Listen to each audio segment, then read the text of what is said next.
Well, hello, good morning, and welcome to I Hate Music. What's up? Oh my God, that sounded too excitable.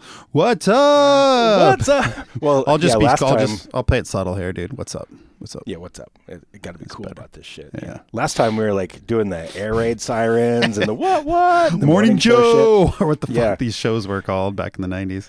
Yeah, the drive time radio hour. Drive time radio, yeah. Uncle Nick and whatever. Those were so annoying. Like I was always like, I didn't drink coffee or anything at the time, so I probably was just tired in the mornings, and I didn't want to hear that shit in my ears, you know? No, I don't. Yeah, I can't stand that shit, man. But I feel like it still happens. If I ever like turn on a morning radio show, it's still that type of like over the top, you know, it's like Uncle Nick and the douche. Yeah. Here on, Radio 1 or whatever. Oh, if your nickname was the douche, you shouldn't be too proud of that. No, I don't think so either. I'm Uncle Nick. That's fine, but you're the douche. Great. Now this is going to be a thing, like Uncle Nick and the douche. Yeah. So anyway, we're here. This is episode 106. Nice. 106. I think still need to do something for the 100th, bro. I know. Yeah, we should like a retrospect, like do it in like retroactively. Well, I guess we might as well wait till 150 at this point. We could do it like 150, but like celebrate 100 episodes on 150. Yeah, exactly. Yeah, we kind of screwed the pooch on that 100th. Yeah, we did. That's celebration. Okay. Yeah, that's just life, man. No problem.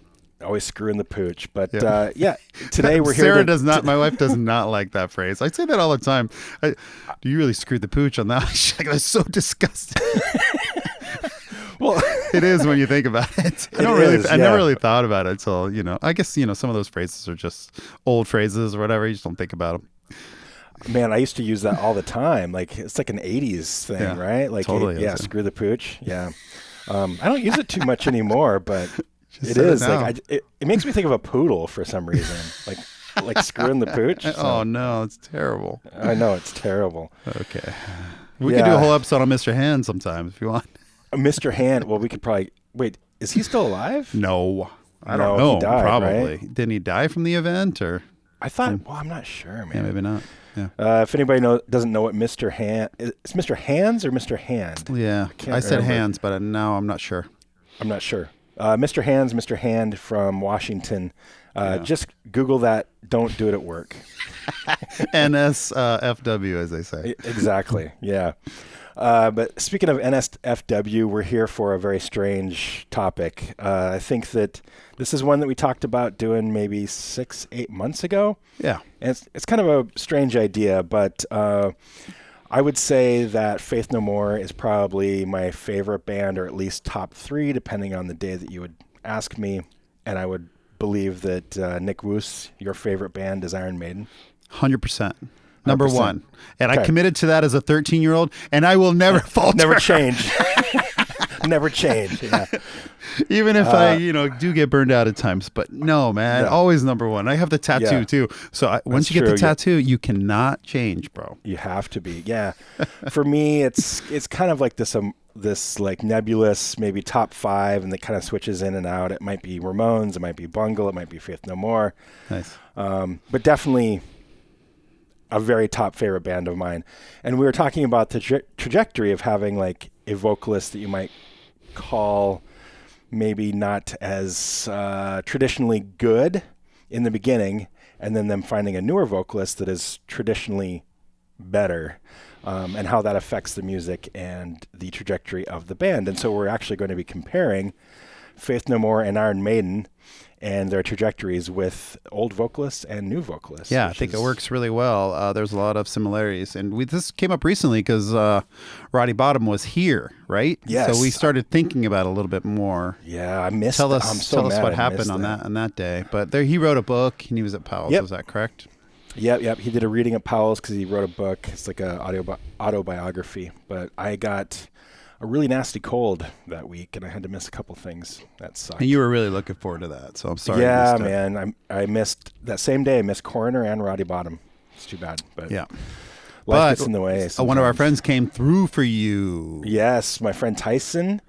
I pre-ordered the book when it was released, obviously, because it's Faith No More, Roddy Bottum, and I got an autographed copy from the publisher. Oh, you did? Nice. Oh, cool. Yeah. So I already had an autographed copy. Oh, I didn't realize that. Nice. Yeah. Our friend Tyson works at Powell's, and he texted me like right before the event started. And he's like, dude, I know, late notice, but Roddy Bottom is speaking at Powell's. I'm like, yeah, man. Like, oh, of course. Yeah, I'm aware, but thanks for the heads up. And then it was recently my birthday, so he gave me a belated birthday present of getting an autographed book, but that was also dedicated to me. And it says, love you, Jason. Aw. Yeah. It's so cool. Really sweet. So, so I'm replacing my other one with this new one that's actually dedicated to me. And that was very sweet. Thank you, Tyson. Yeah. Thank you, Tyson. I appreciate that. But have you read any of the book or, oh, sorry. Yeah, go ahead. No, I haven't read any of the book yet. I'm curious about that. I haven't started reading that death book either yet. I got to do that. Dude, I've got a stack of like 30 books, you know. Yeah. Really slow these days. But before we get too far into the topic at hand, I want to go over a few things. For the people that are listening, if you ever watch the video portion of this podcast, you will not be seeing us. We are not doing video. I'll miss seeing your handsome face, although I see it. So yeah, we're seeing each other right now. Yes, we're seeing each other. We're gonna do some video podcasts here and there when it makes sense. Good. When the topic makes sense. But the consensus is that most people don't actually watch the video.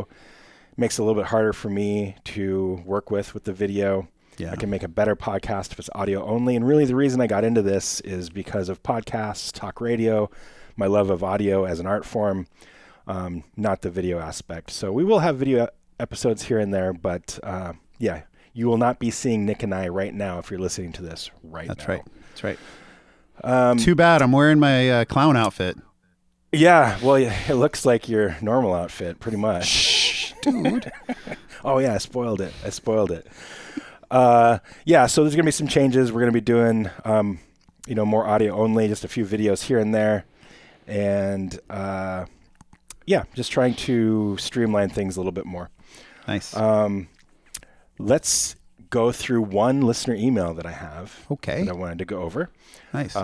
This is from our friend Dallas. You may remember him. I do. I met him at your birthday party, I believe. Yep. And the subject of this email is missed concert regrets. Oh man. I got a lot of those, dude. Yeah, me too. I've had a few recently, actually. Yeah.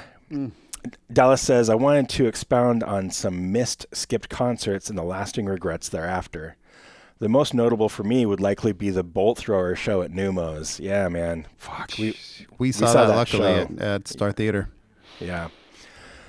He continues, I knew the show was going to be packed, peckers to butt cracks. So I thought best to skip it and avoid the concentration of crusty BO in that room. Little did we all know that their drummer would pass away later and thusly bring the band to an end. So much regrets, as I'd never before seen them and shall never see them as a result. Yeah, man, that's... we saw that. That was Bolt Thrower Benediction at Star Theater in Portland. Unbelievable. Unbelievable. That was insane. And they were selling $15 T-shirts. Do you remember that? Was it 15 or 10? I can't remember. Okay, well, anyway, they were cheap as hell. Yeah. Like, they were doing this DIY old school stuff. Really love that. And they had, like, maybe 8 or 10 designs. Like, they had a ton of designs. It's insane. Super cheap. Man, Bolt Thrower Benediction. And we went to Bailey's before that, I think. R.I.P. Bailey's. Oh, man, I loved Bailey's, too. It used to be our spot before shows. We went there before King Diamond. We went there before... So many Kamazi, shows. I think, too, at Roseland, the one he said hello to you at. Who? Kamazi, Washington. Oh, Kamazi, yeah. I think you said Ozzy. No. Ozzy at Roseland? Oh, that'd be amazing. I'm like, I don't remember that, man. Kamazi. Well, I mean, so many shows, it's silly to list them, but that was a mainstay. That was our staple. Yeah. We feel you on that, Dallas. He continues... but my oddest one is the Crumpet Eaters in Dragged into Sunlight. Wow. I was and am hugely into them from way back when before they were cool. I skipped their 2016 show at the Highline because I had to work that way and was just dead ass tired. But they never came back after that show, causing me deep regret until last year. They were playing the same night at Maryland Death Fest that I was going to be there with Cynic. I had every intention of finally catching them, but, well, after running Cynic's gear back to the hotel, after Cynic and Paradise Lost closed their stage out, I was about to jet back to the indoor stage to finally watch Dragged into Sunlight. But then I ran into my new friend of that weekend, Martin Van Drunen. Yay, Martin. Love that dude. Oh, amazing. And while cutting it up with him, I also crossed paths with Aaron from Paradise Lost, who was drinking with his roadie in the hotel lobby. So being that I worship literally everything Paradise Lost has ever done, yes, even their electronica that Devin Townsend has definitely borrowed from to build his current popularity, I could not peel myself away from his jolly and friendly demeanor and drank in the lobby with him until 4 a.m. and thusly missed Dragged into Sunlight yet again. Wow, that's a pretty cool alternative to not seeing that band. Yeah. Let's see. Yeah, he continues a little bit more, but I'm gonna just kind of stop there. Thank you, Dallas. But yeah, I've made those same choices before. Yeah. I would much rather hang in a lobby at MDF with Alan from Primordial, with ICS Vortex and Skull from Ulver and Arcturus. That's right. Than go and watch a band. Yep. I forgot who we missed even to do that. Because I was with you in that. I feel like we missed a couple of bands that I was planning on seeing, but it's like those are once in a lifetime moments when you can no doubt be in a hotel lobby with all of these people that you love and admire from all over the world. Yeah. In an environment like MDF. So Dallas, you made the right choice. I know that sucks and that's hard, but definitely made the right choice on that one. First one I could think of was Justice for All tour. I was into it. I was young, but I could have gone. My friend Matt Kenny, he invited me. Yeah. He went. Man, I really missed that one. I think I told this story recently on the pod, but I missed the same tour, and it was Faith No More opening. Yeah. Before I'd ever heard of Faith No More. Before, most people had heard of Faith No More. Yeah, for sure. Yeah, I mean, we'll probably get into this, but it seems like they kind of just came from nowhere. I don't know. I didn't know their underground stuff at all, I guess. Just like the song. It came from out of nowhere. Nice. I didn't even mean to do that. Yeah. Maybe in my mind, it's similar to Nirvana or something, but there's plenty of people that knew Bleach, and I'm sure there's plenty of people that knew early Faith No More as well. Yeah, I mean, they weren't like total unknowns. They had their following in San Francisco and in the Bay and all that. But I mean, not nearly as popular as they were when The Real Thing finally hit after a year or whatever. So yeah, I had no idea who they were. Yeah. And I knew who Metallica was, but at the time, I remember telling my dad, because my dad was like, I'll drive you to Billings to go see that tour. And I was like, I don't know Faith No More. Their name is really long and weird, and Metallica is too heavy for me. Oh, man. But like fast forward, I mean, maybe not even a year, and I was like heavily into Faith No More. It took me a while to get into Metallica, but heavily into Faith No More, like a year later. So, and that was when The Real Thing came out, or? Yeah, The Real Thing. Well, The Real Thing came out like a year or two before it actually like blew up. I see. Before Epic was all over Headbangers Ball and all that. Yeah.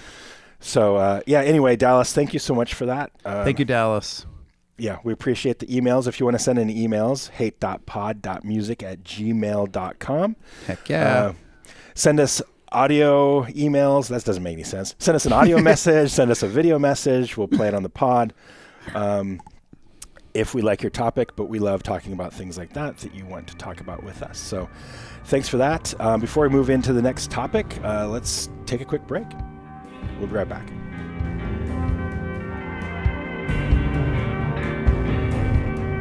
This is Toby Driver from KO. Maudlin of the Well, and more. You're listening to I Hate Music.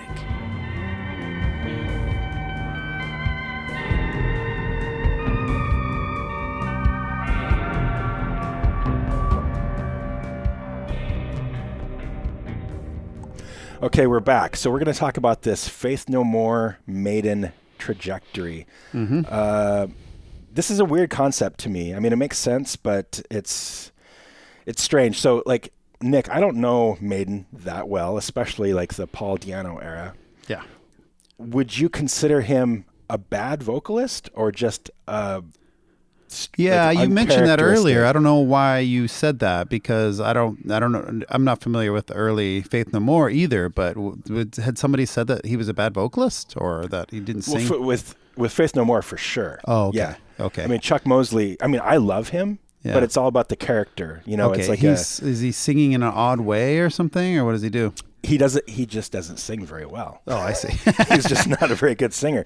But I mean, that's subjective, right? So, yeah. I mean, saying he's a bad singer is not real true. It's just like Mike Patton is one of the greatest singers of all time. That's the thing. We're going to compare Paul Di'Anno to Bruce Dickinson, who is also one of the greatest vocalists of all time. Right. So technically he's not the best vocalist, but dude, his style is amazing. His style is great. That's exactly it. Same thing with Chuck Mosley is, like when you listen to those early Faith No More records, I mean, I love his voice, but you're not like, oh, he's perfectly in key. And my God, he's really carrying that tune well. And it's not like beautiful, but it's beautiful in a different way. So you would say the same thing about Paul I think Di'Anno? so. And Paul brings this punk energy, punk attitude. Yeah. Which, punk was becoming a thing in London in the late 70s when these guys were rising up as well. So it was kind of whether it worked out that way or a genius move, business move. But for them to bring in that vibe with the, dueling guitars, but having a punk vocalist is pretty awesome, Well, and he had that energy that would he looked like a punk rocker, with the spiky hair and like the arm bracelets and shit. So, well, I mean, it's the exact same thing with Chuck Mosley, except for the twin guitars and the spike bracelets. But I mean, he was a punk, after Faith No More, he was in Bad Brains for a bit. Nice. He was in Cement for a bit. He definitely brought that like punk energy to it as well. Yeah.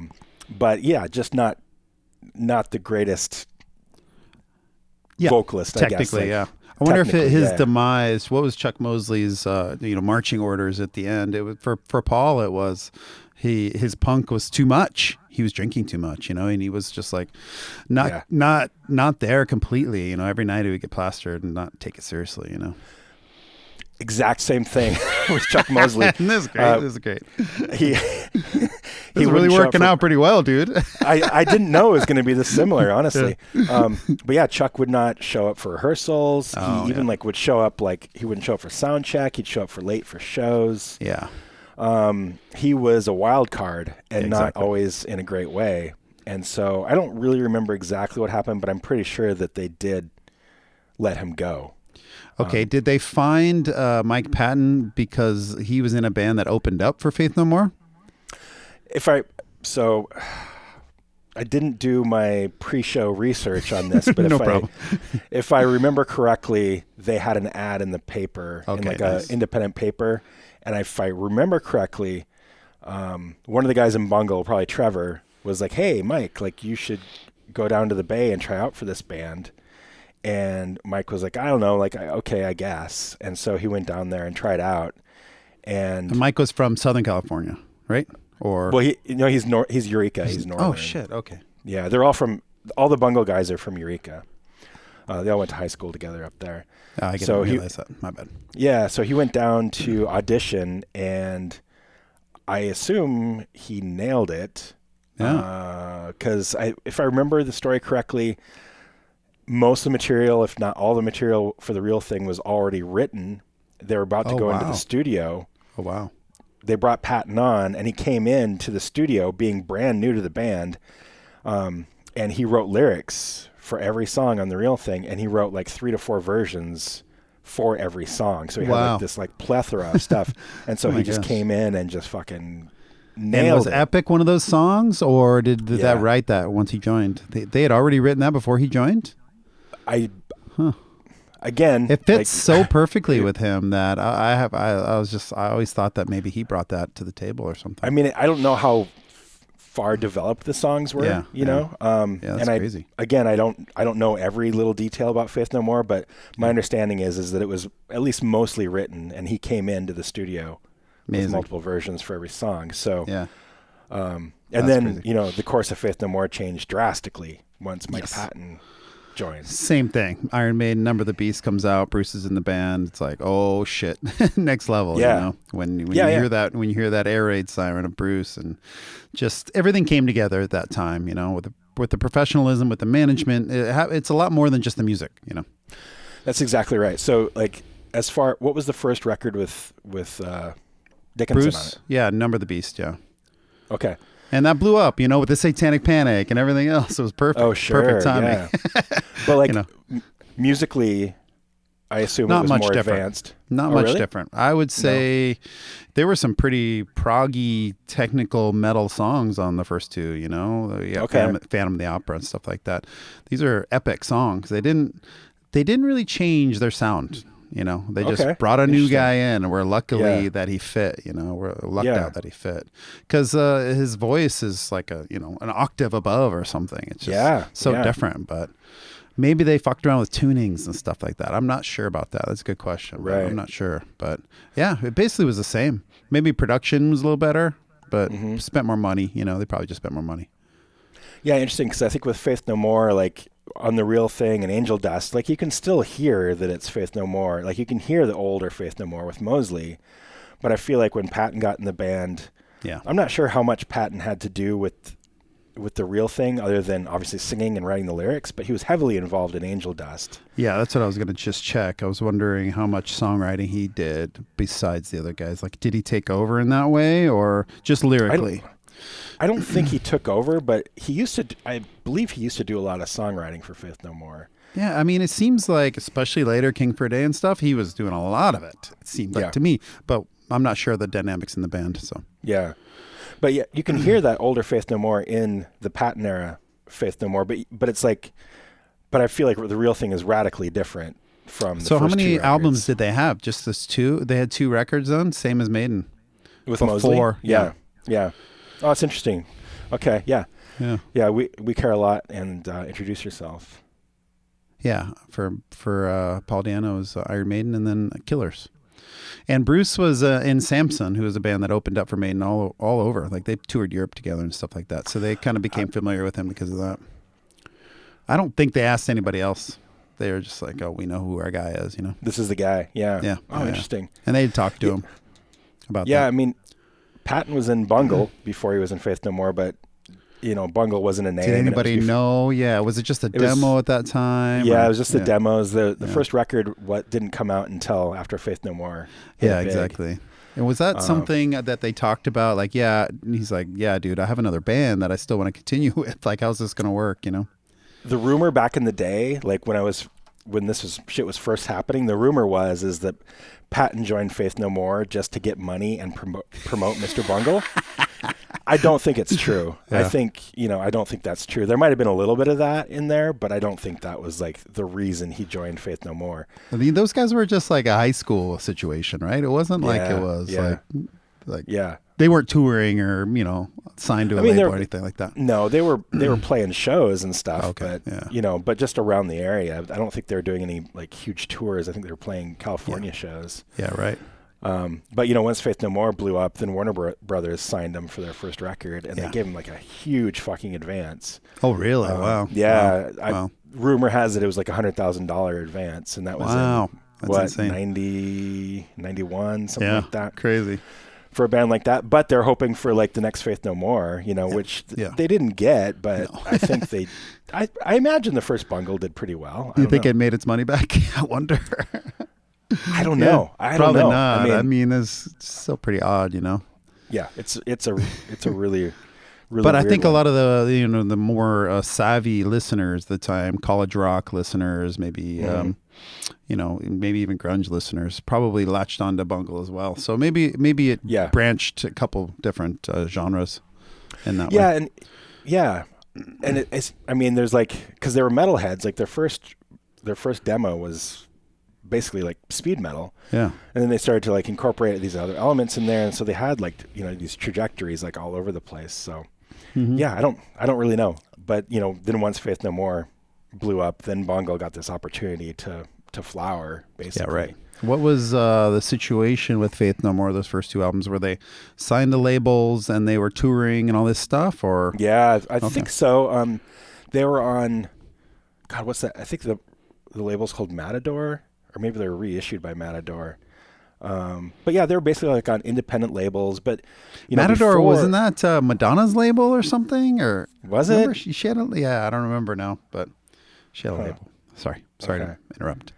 No, yeah, I don't remember. But they had those first 2 records. But before that, Faith No More were a long running, just kind of jam band, and they would just do these like improv jams. And Courtney Love was their original vocalist. Oh wow, before Chuck Mosley. Yeah, that's crazy. I didn't realize that. Yeah, and they were just, they had like structure to some of their parts, but most of it was just kind of this free-form jam. And Courtney would kind of like sing these weird things over it, and it was just kind of like a jam band type of thing. And then it kind of morphed into those first 2 records. And you can hear that stuff in the first 2 records. Oh, really? Cool. I think mostly like rhythmically, like with Billy Gould and Puffy, like the rhythm section, they have these like kind of like tribal rhythmic, almost like ritualistic type of things that carry even to like the last records. And they jammed it out for a while, or did they just do little ditties here? Oh, they would do like these big long form jams, and like Roddy would do like these weird keyboard things, and it was like very like flowery, Yeah, and interesting. Like Bay Area in the 80s, Free Love, I guess. Roddy Bottom, post and Courtney Free Love. Yeah. Maybe not in San Francisco though. Yeah, maybe not. Maybe it kept it going there. Yeah. Yeah. So what about Maiden? So they were a pub band for many years, 75 through 78 or so, before they even got Paul Di'Anno. There was another vocalist here and there. They never recorded anything though. And then a local DJ, well, they recorded a 3-song demo, which is the most famous thing ever. It's a Soundhouse tapes. It's three songs on a 7-inch. And that started getting airplay and local radio and stuff like that. So they started to build their name through that. But yeah, by the time Paul ended up leaving after Killers, they were touring all of Europe. They have a live, Made in Japan is live in Japan and live in Russia and all these things. So they started going everywhere at that time.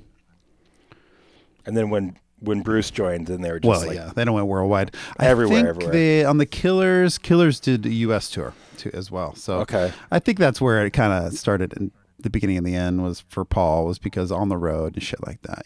Oh yeah. When you're with somebody for a long time, you don't realize how much their personality can affect the band. Oh, totally. Or whatever, so. Yeah. So when did you get into Maiden? Seventh Son. So whatever that is, 88.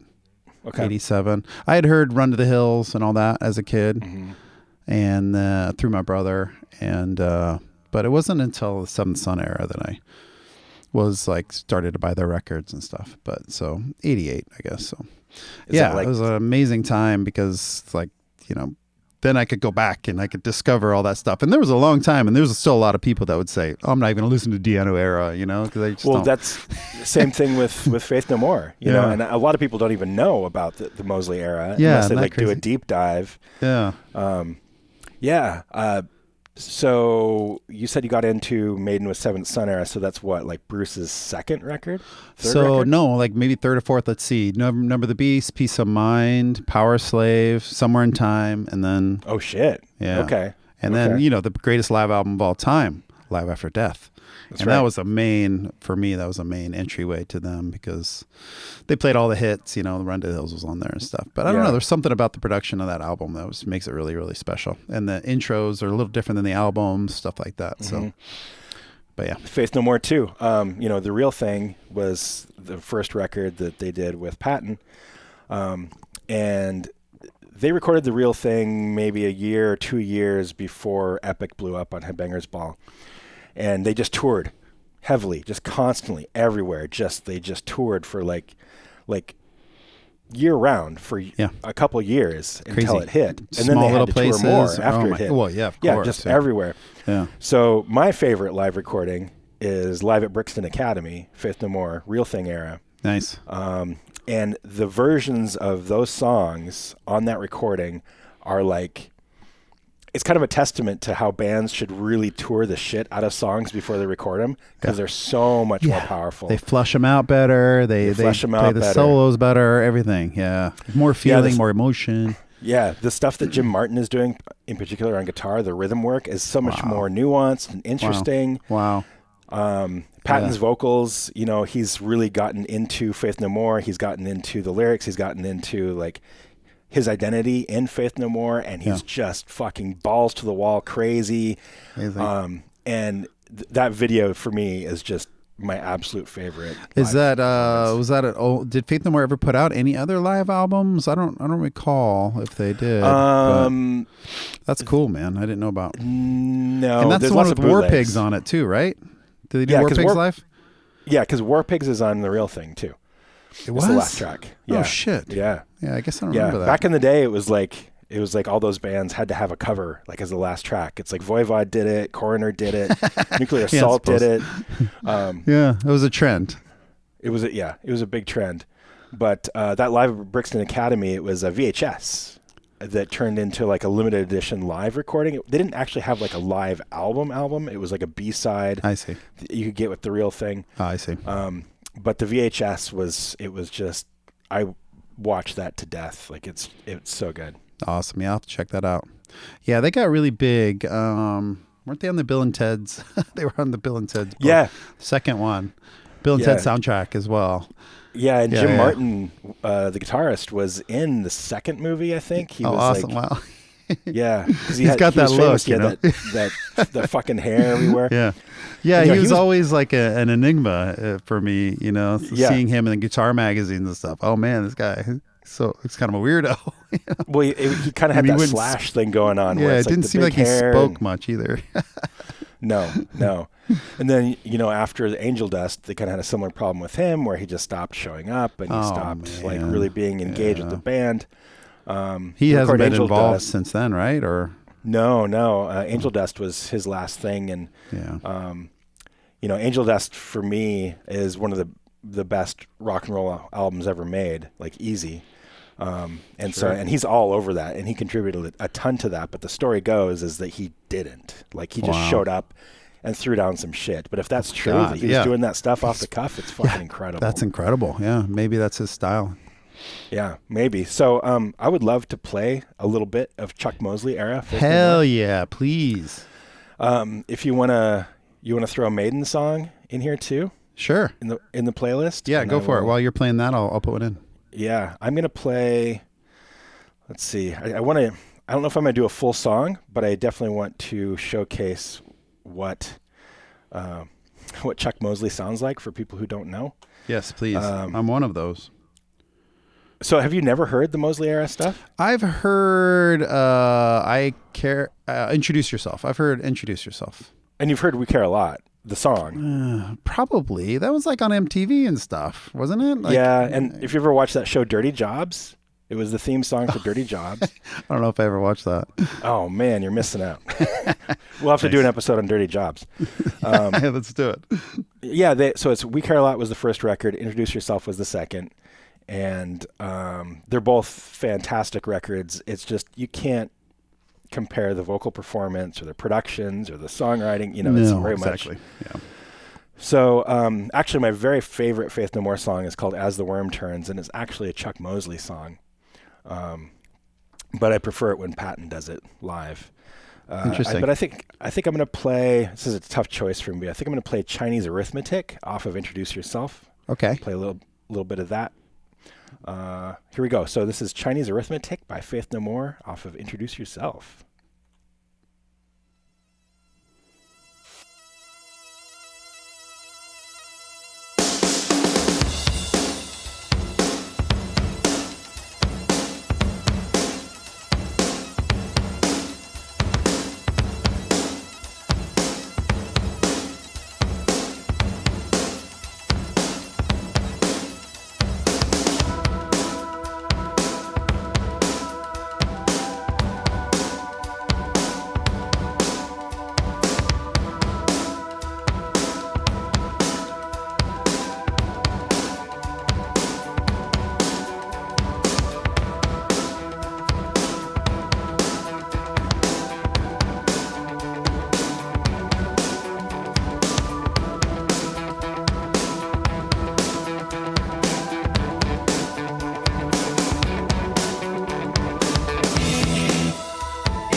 you'll never realize.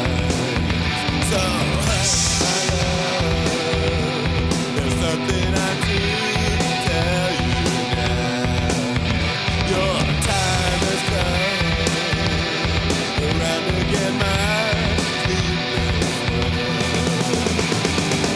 Your friend was young, hung in plaster. He never knew his own disaster. I think it's good, in fact it was faster, 'cause it was you that he was after.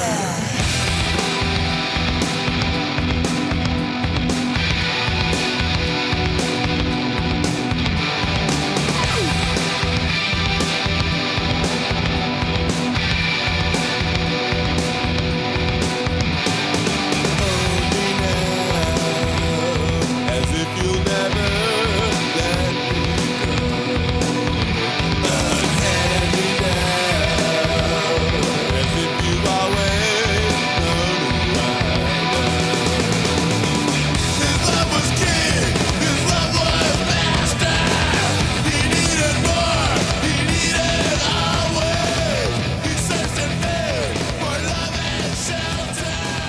In every song, in every hallway. Yeah, I get the idea there with Mosley. Yeah, you can hear the Pattonisms and stuff. I wonder, Patton kind of just like maybe he was playing the songs and he became similar in some ways. I don't know.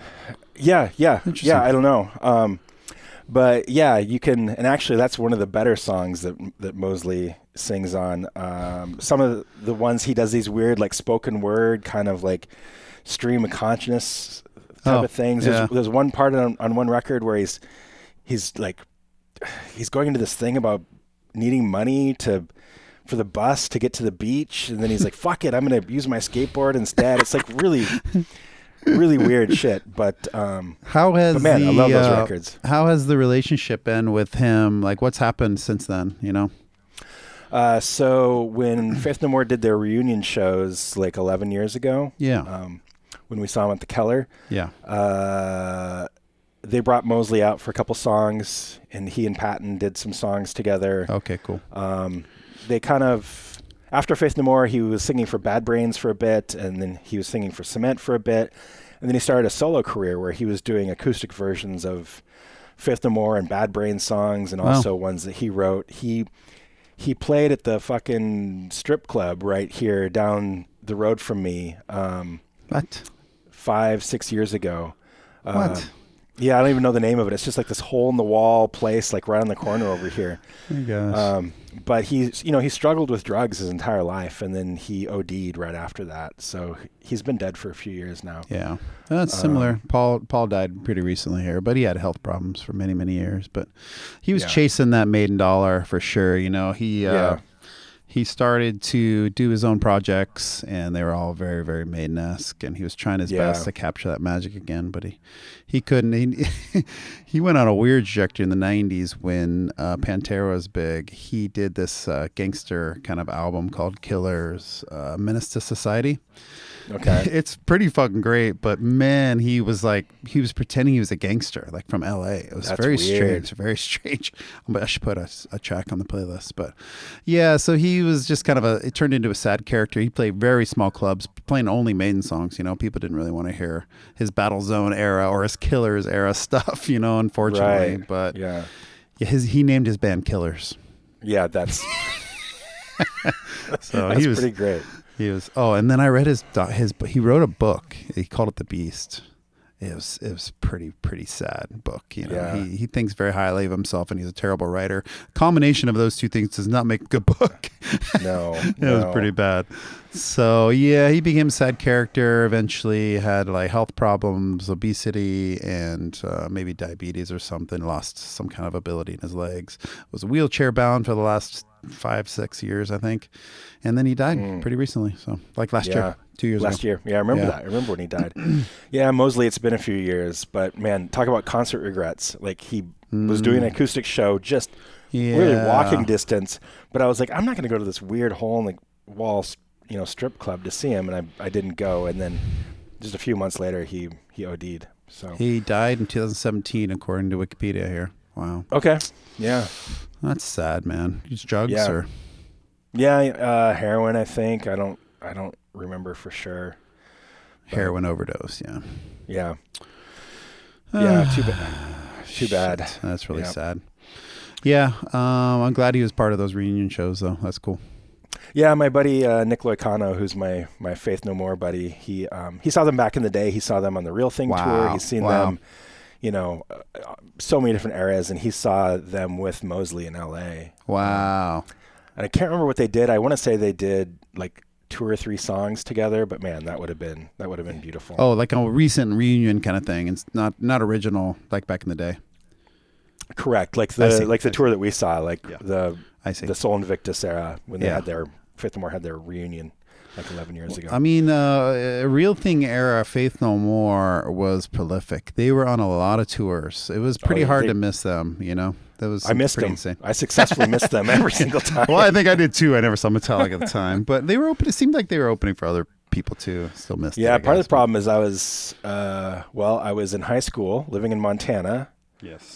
So that wasn't really viable. And then I moved to Minneapolis, and then like, how did I miss them on Angel Dust? No, I was still living in Montana during Angel Dust, I guess. So Which just- member of Metallica do you think got into them? You know, was it Hetfield or like what happened there? Cliff Burton and Jim Martin were BFFs. Oh, they were. Okay, Yeah. there's a fact I didn't know. Oh shit! So they Yeah. went way back. Okay, I didn't realize that. Nice. So if you look at old Faith No More photos with Jim Martin in them, he's always wearing like an old school Metallica shirt, and then after Cliff passed, he has like all the like tribute shirts that they're out there, and so they were really close. Yeah. Yeah, I didn't realize that. Yeah. Do you have a Diano song that you want to play? I put one on a the bit of? playlist. Let's play. Let's see. Which ones did I put on there? Let's see. I'd have to look now. But I'm going to put a killer song on there too. Hopefully Spotify has it. But let's play Purgatory. Purgatory. Okay. Yeah. Cool. We'll play a bit of this. Purgatory. You'll hear that Iron kind Maiden, of. You'll hear that kind of punk influence. the punkish influence. Yeah, Yeah. cool. Yeah, Purgatory, Iron Maiden with Paul Diano. This is the first record? Nope. No? Killer's the second. Second. Okay. All right, here we go.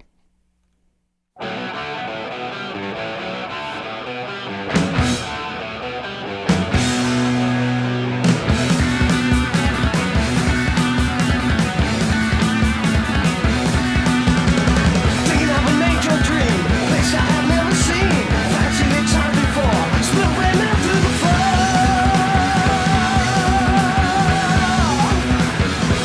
On the clouds of my moon ride, forever now I can't think why, but it tries to leave my soul. Into me I just don't know. Memories rising from the past, future shadows overcast. Summer clutching at my head, a little darkness I'll be led.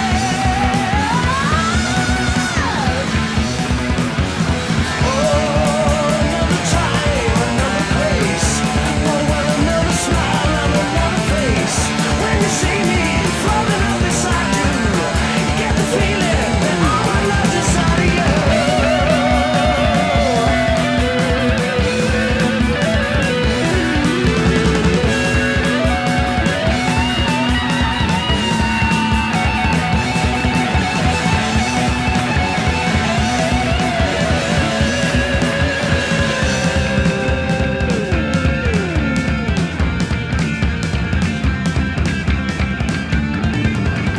Please take me away,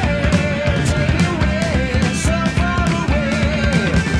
Please take me away, so far away. Please take me away, so far away.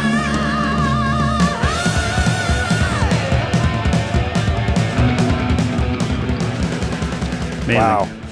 Yeah. He's got a good voice. He could still sing high. And He stuff. does. I mean, he sings high at that time. He can't sing high anymore. He's dead. But he did. Even in the Yeah. later days, he didn't sing high. Yeah. But those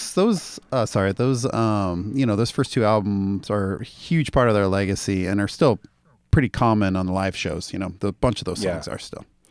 So his legacy would lives wager- on. I would wager to say that he is technically, a better vocalist than Chuck Mosley. Yeah, it's only the comparison to Bruce. Like it's impossible. He's the vocal god. So yeah, I think the Mosley is more kind of like the Bob Dylan of vocalists. Where you're like, yeah, exactly. Like you like his voice or love his voice, but it's based on the character, not on the technical ability. Yeah, exactly. Mosley has a lot of that going on. I feel like maybe Di'Anno not quite so much. If we have like a minute or so, just play a little bit of that "Die by the Gun" song that I put on there. This is Die by the Gun. Yeah, okay. this is Di'Anno when he became a gangster in the 90s. And if you look at pictures of him doing this time, he looks like he's from fucking LA. He's got the King's hat on. He's got like he's just he's really going with this gangster thing. And so this is what they sounded like. It was like a Pantera ripoff, but you get the idea. So this is Paul Di'Anno's band called Killers, right? In the 90s. This is like 92, 93. Yeah. Wow. Yeah. After the success of Pantera. Wow. Okay. I don't think Mosley did anything like that. Yeah. Just listen a little bit. Here we go. This is Die by the Gun by Killers.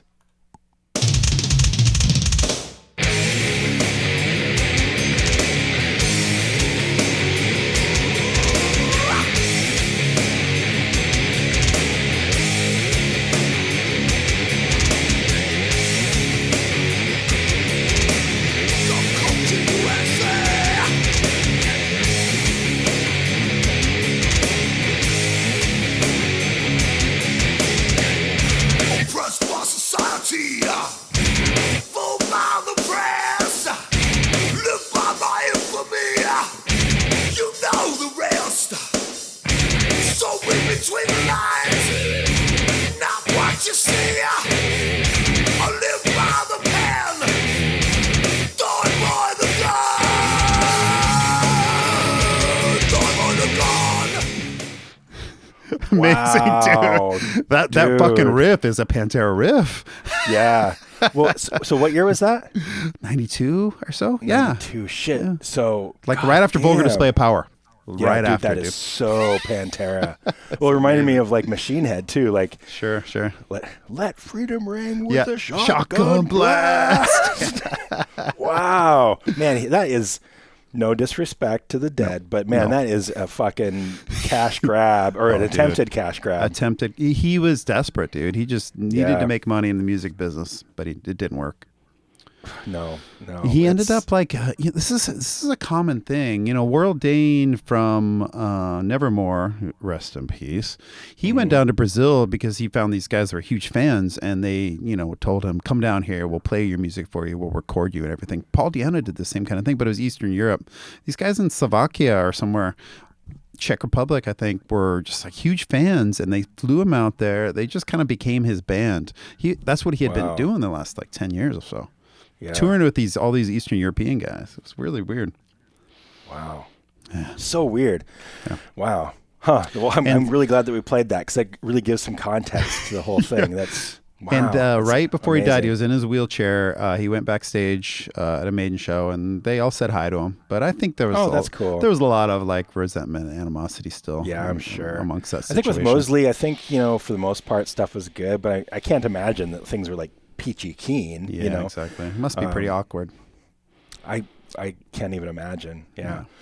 Okay, I'm gonna play a little bit of a Mike Patton era Faith No More song to give some context. Okay. I imagine that most people are familiar with at least songs like Epic. I think that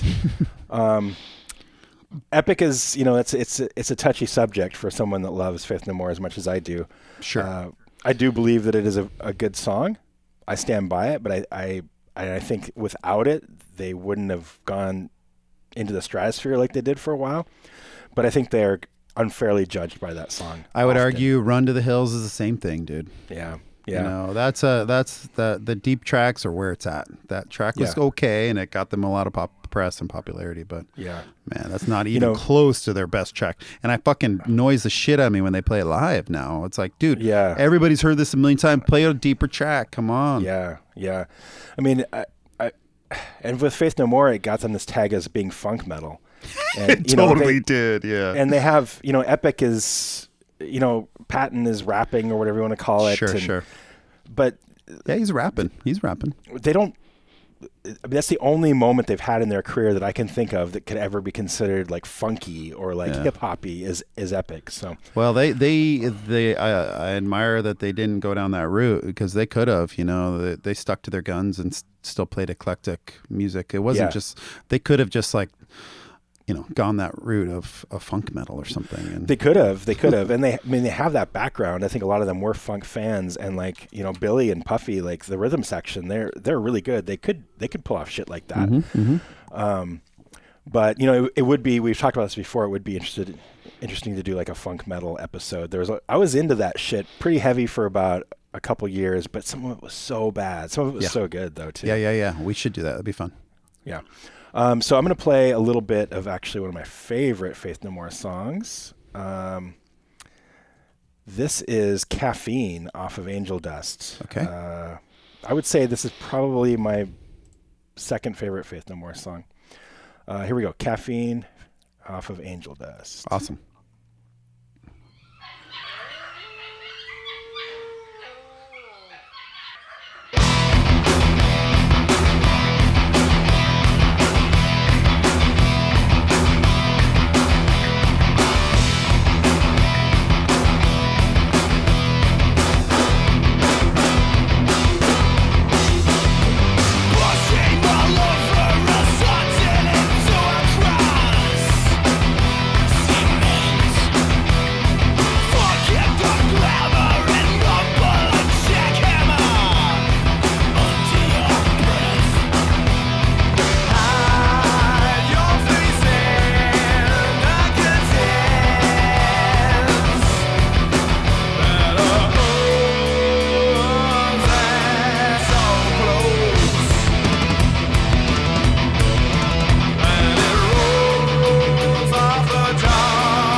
So you can see, obviously, better vocalist. Yes. Oh, he's so powerful. It's incredible. Music's heavier. Music's more dialed into. Production's better. Everything was just dialed in there. Yeah.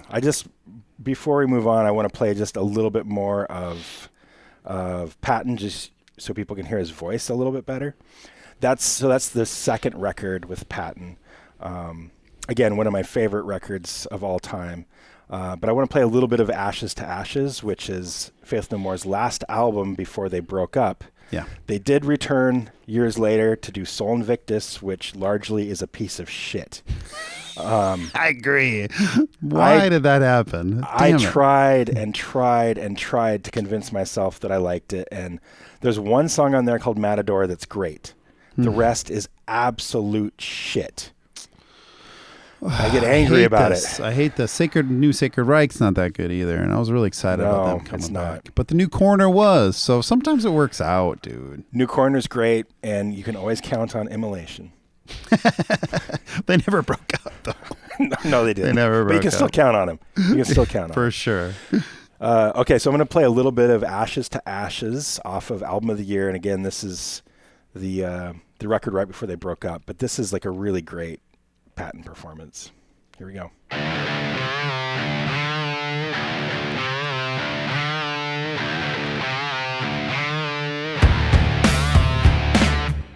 want them to know it's me. It's on my head.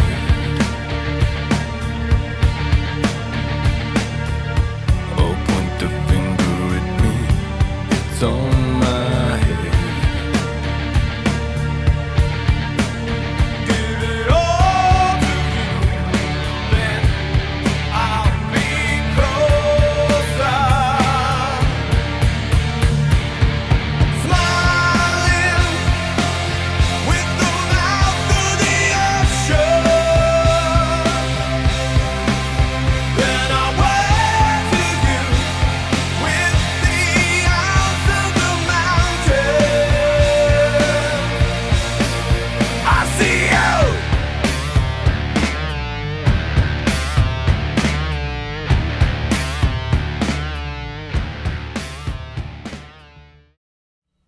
Yeah. Yeah. So good. No, I mean, his range is fucking incredible.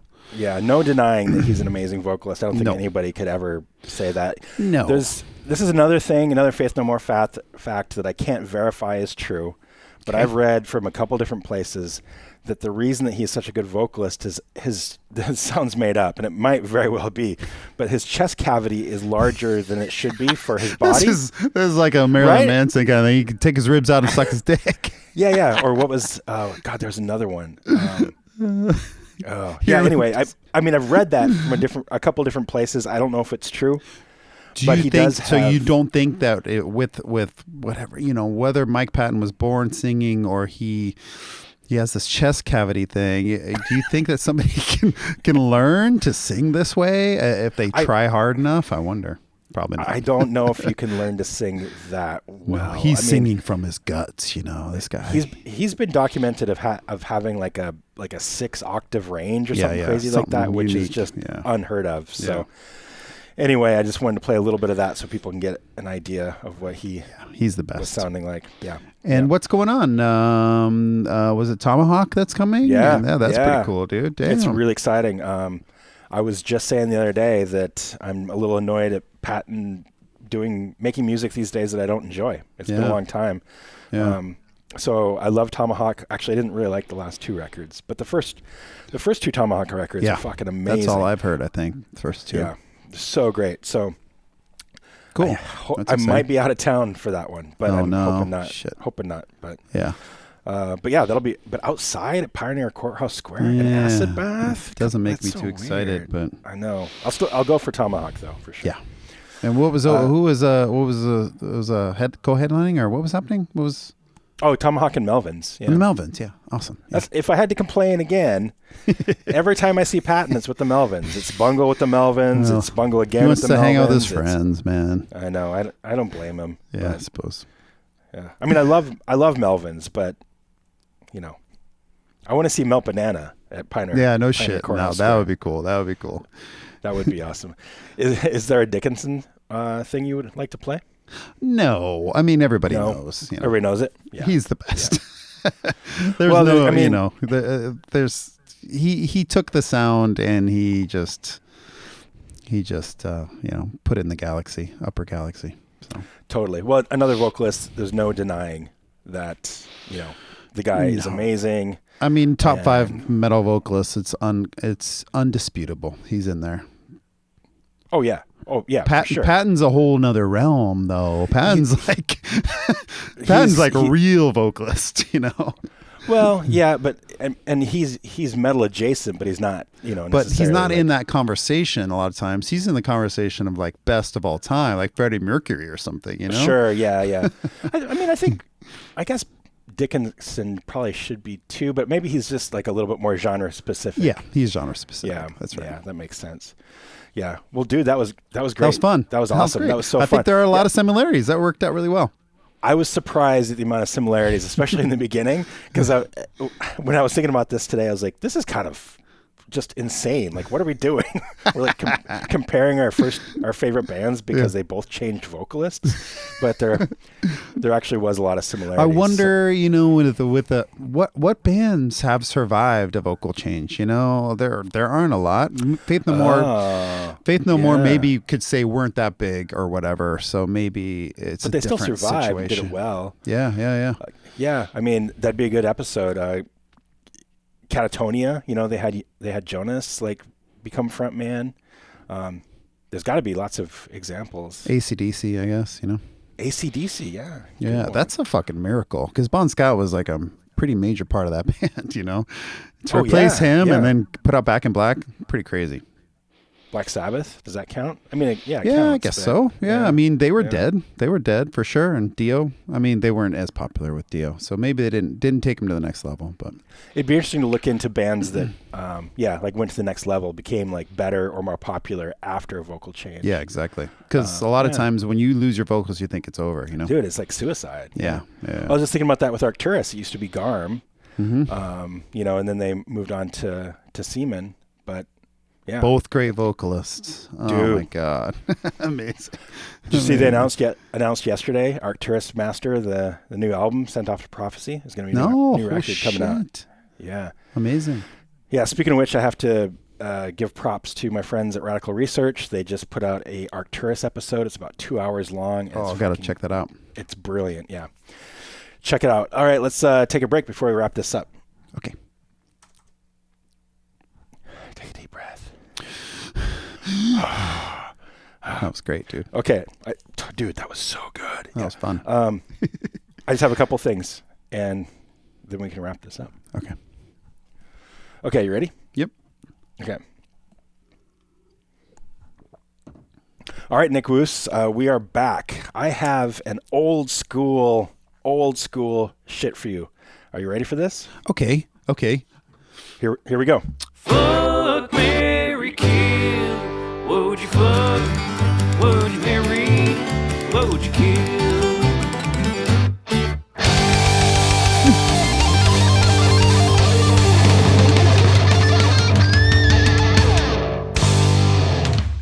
Jory Shreds. Hell yeah, Jory Shreds. Thank you, Jory, for that. Thank you, It's been a Jory. while since we've done a Fuck, Marry, Hell Kill. yeah, it but has. Awesome. I thought this episode really lent itself to that. So, Fuck, Marry, Kill. Okay. Paul Di'Anno, Okay. Chuck Mosley, Bob Dylan. Oh my God. Because of his cultural significance, I can't kill Bob Dylan, so I'll have to kill Chuck. Sorry. Yeah. You don't know him that well, so, it makes sense. Definitely gonna marry Paul Di'Anno and what? Fuck, marry. So fuck is just like kind of cool sometimes, but you don't want to spend your whole life with it. Yeah. Right. I'll fuck Bob Dylan for sure because he has a couple albums I enjoy. Fuck Bob Dylan, Yes. kill Chuck Mosley, That's right. and marry Paul Di'Anno. Okay. Yeah. How about you? I didn't even think about it for myself. Well, I'm a huge fan of Chuck Mosley, so I would marry him. I don't really want to fuck Paul Di'Anno or Bob Dylan necessarily. I don't want to kill them either. I guess I'd have to kill Paul just because I'm not that familiar with him. Okay. Yeah. No problem. And then, and fuck Bob Dylan. No, you. Wow. Who are you gonna marry? Marry Chuck. Yeah. Okay. Yeah. Kill Paul. Kill Paul. Fuck Bob Dylan. We're both fucking Bob Dylan. Yeah. Wow. Okay. How about this one? We Care a Lot. Introduce Yourself or The Real Thing. For fuck, marry, kill. Yeah. So the first three records, I would say marry The Real Thing, fuck Introduce Yourself, and kill We Care a Lot. So would you consider, I mean, you're obviously a fan of Patton, but if Patton didn't come in the band and those two albums were all they had, would you have been a fan or? If I discovered them, Yeah, I think I would have been. Yeah, discovered them later, I guess.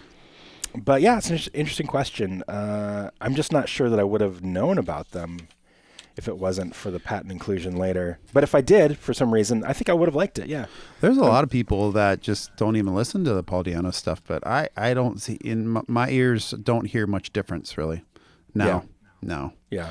And originally, I see, the vocal difference, obviously, but Paul's got plenty of skills that keeps you engaged and For sure. part of the music. So I don't know why Maiden fans would not listen to those first albums. Yeah. Well, I mean, I think it's kind of similar with Faith No More. I understand the objections to Mosley, there's a lot of vocalists out there that have really weird characteristic voices, and sometimes I appreciate that. Yeah, well, exactly. Oftentimes I appreciate that. Yeah, for sure. Mm-hmm. So, yeah. Well, dude, this was great. That was great. What do you have on the horizon? Any shows coming up that you're attending or performing? Lots of shows coming up. Yeah. What do we got? We got I have to look at the schedule here. We got something on the 7th, right? Witchcraft at Dante's. Okay. I'm excited to go to that. I'm going to go by myself if you want to join me. I'll look at my calendar, but yeah, I'll go. I know it's not your thing, really. Testament Overkill on the 14th. Oh shit! Okay. Yeah, going with Matt to that. He's coming down for that. Shout out to Matt Kenny. Fenwalker's playing on the 25th. And on the 1st, Crowbar and I Hate God at Dante's, April 1st. Ooh, I'll Crowbar, be God. in Mexico. Oh, what? Yeah. Bomb drop. I'm taking the family to Mexico. No way, dude. You're doing Yeah, one yeah. of those sunset cruises at night where they load you up with alcohol and you fall off the boat? I don't know yet, man. We just booked a week, so Oh, that's awesome, dude. fresh back from Hawaii, and we're like, let's do it again. Good. So yeah, That's so cool. Nice. You'll yeah. love So it. we're going from March 26th to April 1st. So Spring I'll- break era. And Yeah, we it's have like a partially spring break. We have a show April 10th that we're going together. Mortis and Uada. Yes, everybody should go check out that Mortis and Uada show. Yeah, it's going to be great. And Wraith Night and Rome. Yeah, that's cool. Such an interesting lineup. You Yeah. got your dungeon synth, your modern dungeon synth, And like neo folk and neo folk, Yeah. and modern black metal. pretty cool. No, it'll be great. And then there's Death Angels coming too, which maybe. Oh yeah, we'll that go wasn't to. until July or something. Yeah, Yeah, playing it's All pretty Back far 3. away. Yeah, All Back 3. Yeah. Hell really cool. yeah, I'm excited about that. Yeah. But And you'll then, see them anyway because they're playing Milwaukee Metal Fest. And if Yep. you're around, I guess you might be talking to somebody famous and not I'll be able be- to check it out. Yeah, I'll be hanging out with Paul Diano and Chuck Mosley, I hope you're not dead. That's a heaven try- kind of situation. trying to get a threesome with Bob Dylan. Nice. Yeah, Agaloc's playing Milwaukee Metal Fest, and it was just announced a couple days ago that we are also playing Fire in the Mountains this year, which is going to be amazing, bro. super special. We're playing Ashes Against the Grain in full, which will be super special, doing it outside with the mountains of Glacier National Park behind us. Amazing. In my home state of Montana. It's going to be beautiful and amazing. But yeah, that's about all I have that I can talk about. Good. Yeah. Perfect. Awesome. Well, dude, this is great. Great Okay. episode. Yep. Great concept. Yep. And yeah, we'll see you soon. See ya. Ciao. Bye.